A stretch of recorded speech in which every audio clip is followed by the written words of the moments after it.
आज श्री क्षेत्र भगवानगडाच्या पायथ्याशी असणाऱ्या खरवंडी कासार या गावातून मी प्रल्हाद कीर्तने आज सोशल मीडियाच्या माध्यमातून इंस्टा, फेसबुक, यूट्यूबच्या माध्यमातून मी सर्व आपल्या ओबीसी बांधवांपर्यंत पोहोचवण्याचा प्रयत्न करत आहे। तरी मला या महाराष्ट्रातील तमाम ओबीसी बांधवांना सांगायचं की दादांनो, तुम्ही महानगरपालिका नगर परिषदेमध्ये उत्कृष्ट काम करून आपले ओबीसी बांधवांची एकजूट आणि एक ताकद दाखवून देण्याचं काम तुम्ही या महाराष्ट्रामध्ये केलेलं आहे। मी तुम्हाला धन्यवाद देईल एवढे कमीच आहेत, कारण तुम्ही अतिशय उत्कृष्ट काम या राज्यामध्ये सर्व ओबीसी बांधवांनी 375 अधिक एसटी आणि तिथल्या 19 जाती अशा 400 जातीच्या संच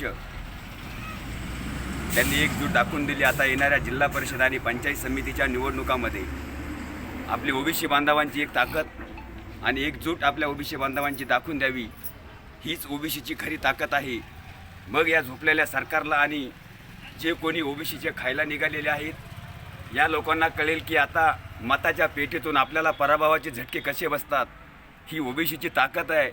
अरे अजून तर ही तर सुरुवात आहे, अजून खूप काही बाकी आहे। त्यामुळं आमचं घेऊ नका आणि आमचं मागू नका। स्वातंत्र्य लढ्यासाठी आम्ही तुमच्या सदैव सोबत आहोत, परंतु दुसऱ्याचं खायचं असेल तर त्यासाठी मात्र नक्की आमचा तुम्हाला विरोध आहे।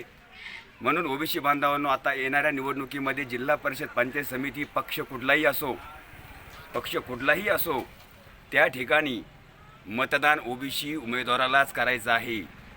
त्यामुळं ज्या ठिकाणी ओबीसी उमेदवार आहे तो तुमच्या ओळखीचा असो किंवा नसो, परंतु मतदान त्या ओबीसी उमेदवाराच्या चिन्हालाच टाकायचं, हे सांगण्यासाठी आज मी सोशल मीडियाच्या माध्यमातून आपल्यापर्यंत पोहोचलो।